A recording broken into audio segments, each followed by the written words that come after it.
본문을 보면 주님께서 제자들의 발을 씻어주시는 장면이 등장을 합니다. 이제 주님께서는요 마지막 십자가를 앞에 두고 계신 거거든요. 3년의 모든 사역을 다 마치고 이제 마지막 십자가를 목전에 두고 있는 거예요. 십자가에서 이제 못 박혀 피 흘려 죽으시는 거거든요. 그런데 그런 중요한 시점에 예수님께서 지금 뭐라고 계시느냐, 제자들의 발을 씻어주고 있는 거예요. 제자들의 이름을 한 명 한 명 불러가면서 그냥 막 씻어주는 게 아니야, 아주 정성을 다해서 씻어주고 계신 거죠. 베드로야 나와라, 야고보야, 아멘 좀 해보세요. 자기 발 씻는 거 아니라고 하여튼 베드로야 나와라, 야고보야 나와라 이러면서 제자들의 발을 아주 정성껏 씻어주고 있는 거예요. 그런데 심지어는요, 아니 어떻게 주님이 내 발을 씻어준단 말입니까? 내가 주님 발을 씻어야지. 절대로 그럴 수 없습니다. 이렇게 아주 고집 피우는 그런 완고한 베드로를 설득하시면서까지 제자들의 발을 씻어주고 있는 거지요. 그러면 주님께서 이 중요한 순간에 왜 제자들의 발을 씻어주고 계시는 걸까? 오늘 본문 10절 말씀을 같이 한번 읽어봐요. 왜 그렇게 하시는지 10절을 같이 읽어봅니다. 시작. 예수께서 이르시되 이미 뭐한 자는, 목욕한 자는 뭐밖에, 발밖에 씻을 필요가 없느니라. 온 몸이 뭐하니라? 깨끗하니라. 무슨 말입니까? 지금 제자들의 몸이 깨끗하다는 거예요. 그런데 뭐만 더럽다는 거예요? 발만 더러우니까 발만 씻으면 온몸이 깨끗해진다, 이렇게 말씀하고 계시는 거거든요. 아하, 그렇구나. 지금 발이 깨끗하지 못하니까 예수님이 제자들의 발을 씻어주고 계신 거죠. 그래요 여러분, 발이 깨끗하지 못하니까 제멋대로 걸어가는 겁니다. 발이 깨끗하지 못하니까 지가 가고 싶은 대로만 가는 거예요. 발이 깨끗하지 못하니까 자기가 하고 싶은 대로만 하는 거예요. 마치 이사야 선지자가 선언한 것처럼 우리는 물은 양 같아서 그릇 행하여 각기 제 길로 갔거늘. 양인데 목자를 따라가야 되는데 지 가고 싶은 대로 동서남북으로 가는 거예요. 그래서 주님께서 제자들의 발을 씻어주고 계시는 겁니다. 그렇습니다 여러분. 우리가 아무리 믿음이 좋다고 하고 아무리 기도를 열심히 한다고 해도 그 걸음이 엉뚱한 곳을 향해 가고 있고 엉뚱한 길을 걸어가고 있다면 어떻게 복된 사람이 될 수 있고 어떻게 하나님의 복을 입을 수 있단 말이에요. 그래서 시편 1편 잘하는 말씀이잖아요. 시편 1편 1절에서 이렇게 선언하는 거예요. 같이 한번 읽어보세요. 복 있는 사람에 대한 얘기를 해요. 같이 읽습니다. 시작. 복 있는 사람은 악인들의 꾀를 따르지 아니하며 죄인들 길에 서지도 아니하며 오만한 자들의 자리에 앉지도 않는다. 누가? 복 있는 사람은 절대로 이것을 안 한다는 거예요. 무슨 일을 안 하느냐? 악한 꾀를 따라가지도 않고 교만한 자리에 앉지도 않고 죄인의 길을 걸어가지도 않는다는 겁니다. 이걸 한마디로 얘기하면 무슨 얘기인 줄 아세요? 똑바로 생각하고 똑바로 걸어가고 주여, 이걸 한마디로 얘기하면 똑바로 생각하고 똑바로 걸어가고 똑바로 살아라, 똑바로 가, 이런 얘기거든요. 그래야 복 있는 사람이 될 수 있다는 겁니다. 한마디로요, 삐뚤삐뚤 걸어가면 안 된다는 거예요. 믿음의 길을 걸어가야 되고 복된 길을 걸어가야 되고 예수님이 걸어가신 길을 그 길대로 걸어가야지. 그렇게 똑바로 걸어가야 되는데 주님께서는 그래서 제자들의 발을 씻어주시면서 무언의 말씀을 하고 계신 거예요. 지금 너희의 발걸음은 어디를 향해 가고 있니? 지금 너희가 가는 곳은 깨끗한 곳이니? 지금 너희가 선 곳은 거룩한 곳이야? 이제 너희의 발을 돌아보고 깨끗하게 씻어라. 그리고 거룩한 길을 걸어가. 내가 걸어온 길을 똑바로 바라보고 걸어와야 돼. 그래서 제자들의 발을 씻어주고 계신다는 거죠. 여러분, 지금까지 제자들은 예수님만 따라다니면 된 거예요. 물고기 잡을 때 주님이 부르셨잖아요. 나를 따라와라. 내가 너로 사람은 나는 어부가 되게 하리라. 그랬더니 베드로나 요한이 다 버리고 주님을 따라간 줄로 믿습니다. 그렇게 주님만 따라가면 되는 거예요. 졸졸졸졸졸졸 시냇물이 졸졸졸 흐르듯이 그렇게 예수님만 졸졸졸졸 웃자고 했더니 아무도 안 웃네. 졸졸졸졸 따라가기만 하면 되는 거예요. 마치 주인을 따라가는 강아지 맹키로 그렇게 예수님만 네 따라오라고 했으니까 주님만 졸졸졸졸 따라가고 주님이 가 그러면 가면 되는 거고 와 그러면 오면 되는 거고 해 그러면 하면 되는 거였거든요. 그런데 이제부터는 아니라는 거죠. 왜? 이제 예수님은 십자가에서 죽으세요. 물론 장사든지 사흘 만에 부활하신다고 하셨지만 부활로 끝나지 않아요. 왠 줄 아세요? 예수님이 부활하시고 승천하신 줄로 믿어요. 그러니 더 이상 제자들 눈에는 예수님이 보이지 않는 거예요. 더 이상 예수님의 소리가 귀에 들리지 않는 거예요. 지금까지는 십자가 지시기 전까지만 해도 예수님만 눈으로 보고 따라가면 되고 예수님의 음성에만 귀를 기울이고 따라가면 됐는데 이제부터 예수님은 죽으시고 승천하시니까 더 이상 제자들 눈에 보이질 않아요. 더 이상 그 귀에 예수님의 소리가 들리질 않아요. 그러니 주님께서 제자들의 발을 씻어주는 겁니다. 왜? 이제부터는 좌우를 살피고 제대로 걸어가야 된다. 너가 제대로 나를 따라와야 된다. 그래서 발을 씻어주는 것이죠. 그 옛날 모세가 광야에서 양을 치고 있을 때에 하나님께서 모세를 부르셨어요. 어디서 부르셨어요? 가시떨기 나무 불꽃 가운데서도 그곳에서 모세를 부르신 줄로 믿습니다. 모세가 그 글을 보고요 주님을 찾아간 거예요. 그런데 그런 모세에게 주님께서 첫 마디가 뭔 줄 아십니까? 네 발에서 신을 벗어라. 이곳은 거룩한 곳이다. 이렇게 말씀하셨어요. 네 발에서 신을 벗어라. 지금 여러분 모세가 서 있는 곳이 어딘 줄 아세요? 가시떨기 나무에서 불꽃이 일어나고 있잖아요. 그러면 어디예요? 북이요? 아니요. 가시떨기 나무 밭에 지금 서 있는 거예요. 가시떨기 나무에서 불이 붙었으니까 그 사방천지가 다 가시나무 투성이 아닐 거 아닙니까? 여기저기 가시투성이잖아요. 그런데 모세에게 말씀하시는 거예요. 여기는 거룩한 거야. 그러니까 네 발에서 신을 벗어라. 벗을 수 있지요. 근데 상상이 가십니까? 가시나무 밭에서 신을 벗으면 그 발이 어떻게 되겠어요? 온 발바닥에 온 발등에 가시가 다 휘어감기고 가시 찔리지 않겠습니까? 그럼에도 불구하고 하나님은 말씀하신 거예요. 이곳은 거룩한 곳이니 네 세상 신을 벗어버려라. 네 인간적인 신을 벗어버려라. 네 육신의 신을 벗어버려라. 제자들의 발이 어떠했습니까? 예수님은 아신 거예요. 그 발이 당신을 배신하고 도망갈 발이라는 걸 아셨던 거예요. 그 발이 예수님 죽으시면 어둠 속으로 그냥 다락방으로 숨어 들어갈 발이라는 걸 알고 계셨던 거예요. 그리고 그 발이 예수님 부활에도 물고기나 잡으러 가는 발이 될 거라는 것을 주님은 알고 계셨던 거죠.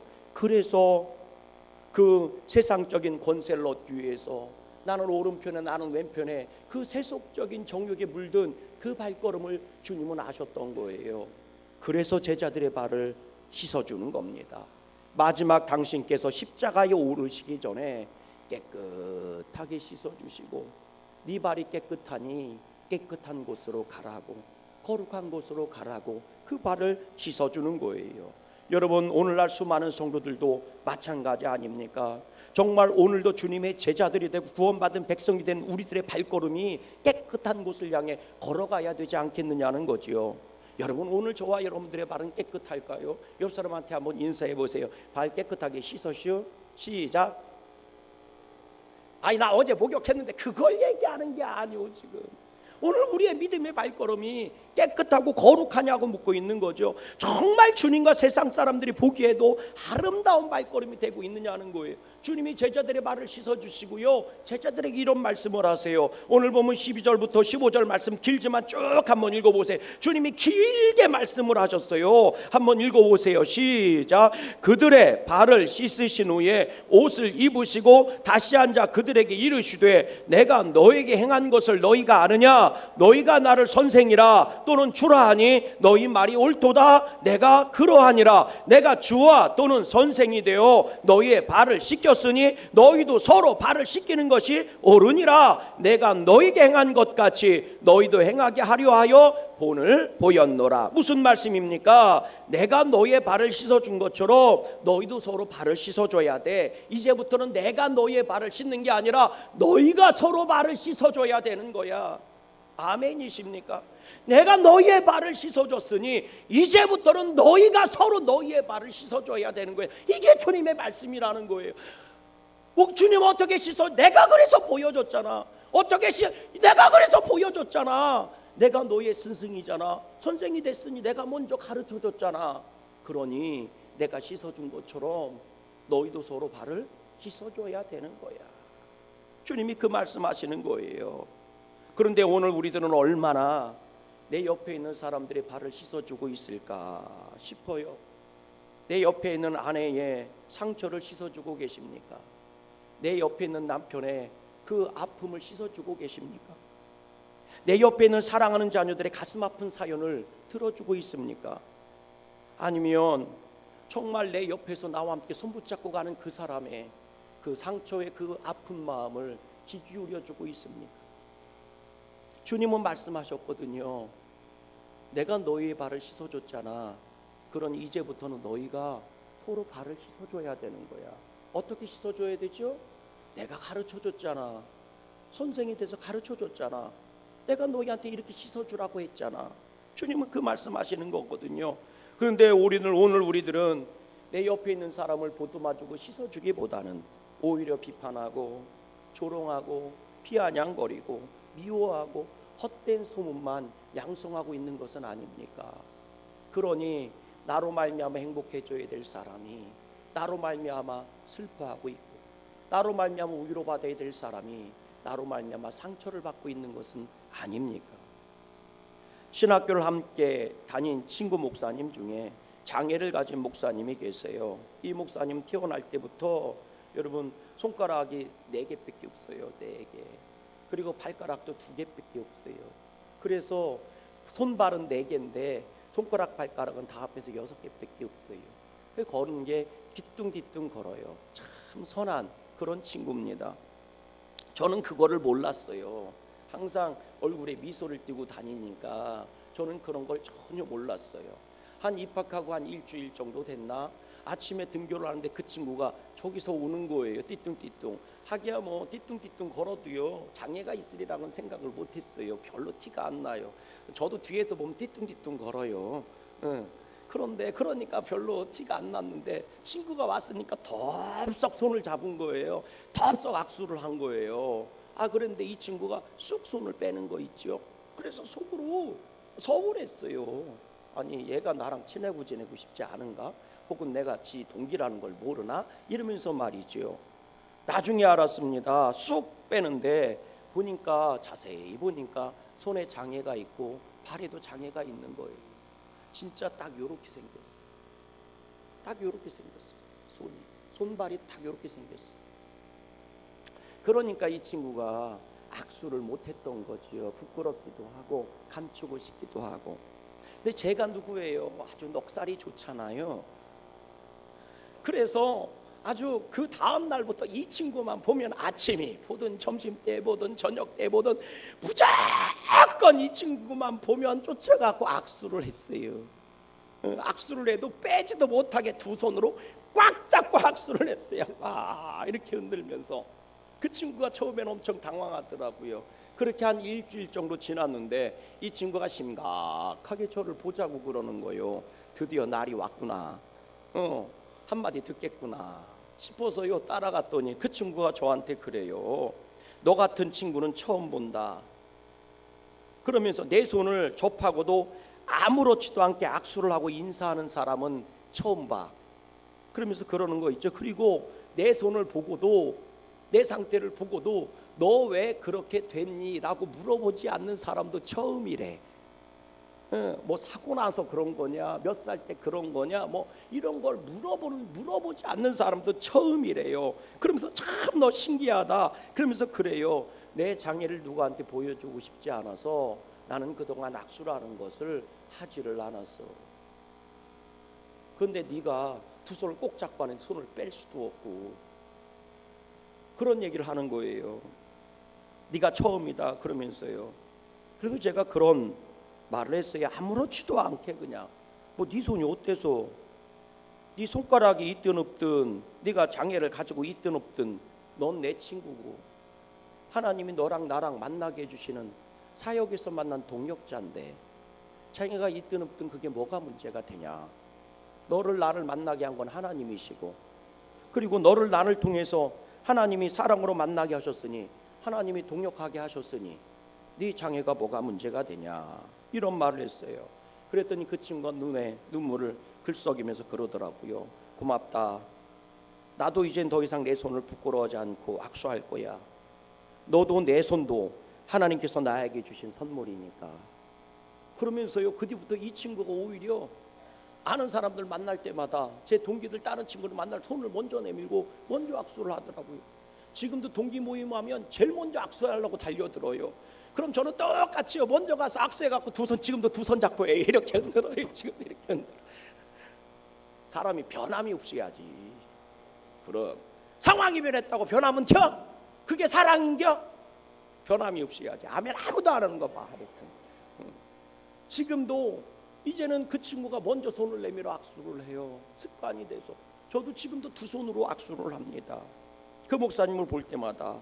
여러분, 나에게도 상처가 있고 나에게도 아픔은 있어요. 나에게도 못난 구석은 있어요. 제자들도 보세요. 그 말을 가지고 예수님 배신하고 부인하고 도망치는 말 아닙니까? 그러나 정말 중요한 것은 그 상처를 주님께 내어놓고 주님께서 씻김 받으면 되는 거예요. 그런 주님께 아픈 발을 내어내고 주님께 아픈 손을 내어내고 씻김 받으면 되는 거예요. 그리고 그 씻김 받은 손으로 비록 부족하고 연약하고 상처투성이는 아주 거친 손임에도 불구하고 내 옆에 있는 사람 손을 꼭 한번 잡아주면 되는 거예요. 그 발을 한번 꼭 쥐어주면 되는 겁니다. 비록 절룩이며 가는 인생이어도 제대로만 걸어가면 되는 것 아니겠습니까? 빨리 가고 천천히 가고 이 차이점이지 분명하게 가기만 하면 되는 것 아니겠습니까? 왜요? 주님은 나를 기다려주시는 분이니까.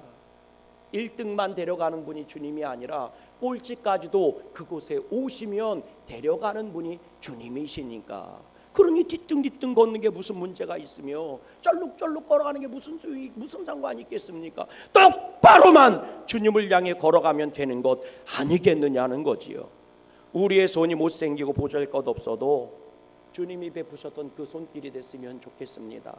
거친 손이고 갈라진 손이어도 상처받은 손이어도 그렇게 주님이 제자들의 발을 씻어주셨던 것처럼 그렇게 옆 사람의 손을 붙잡고 상처를 씻어주는 손이었으면 좋겠습니다. 제자들의 발을 씻을 때 주님께서 손으로 제자들의 발을 씻어주신 겁니다. 그리고 너희도 그렇게 서로 발을 씻어주라 할 때 발을 씻긴 사람이 그 손을 가지고 다시 내 옆에 있는 사람의 발을 씻어주는 거예요. 저와 여러분들의 발걸음이 거룩해져야 되는 것처럼 저와 여러분들의 손길도 거룩해졌으면 좋겠어요. 우리 옛말에 그런 거 있잖아요. 나 저기 네 발길을 그냥 딱 끊어야 돼. 네 손을 딱 끊어야 돼. 예를 들어서 노름하는 사람한테 뭐라고 그 손바가지를 딱 끊어버려야 돼. 뭐 이런 얘기 하잖아요. 그리고 엉뚱한 데 가서 돌아다니면 발을 뚝 끊어야 돼. 발을 뚝 끊어야 돼. 그런 얘기 하잖아요. 여러분 뚝 끊으십시오. 그리고 주님이 주시는 아름다운 사랑의 손을 좀 가져보세요. 정말 거룩한 손이고 정말 사랑의 손이고 정말 아름다운 손을 갖기를 원하십니까? 정말 여러분들의 손끝에서 나오는 은혜가 행복해지는 열매가 맺혀졌으면 좋겠습니까? 내 가정과 교회가 나로 말미암아 더 아름다워지고 복이 있었으면 좋겠습니까? 그러면 끊어야 될 것은 끊으시고 그리고 잡아야 할 것은 잡으시고 베풀어야 할 것은 베푸세요. 오늘 우리가 이 세수식에 참여하시면서 새로운 손 하나님의 사랑의 손길로 거듭나는 저와 여러분 될 수 있기를 주님의 이름으로 소망합니다. 내주 되신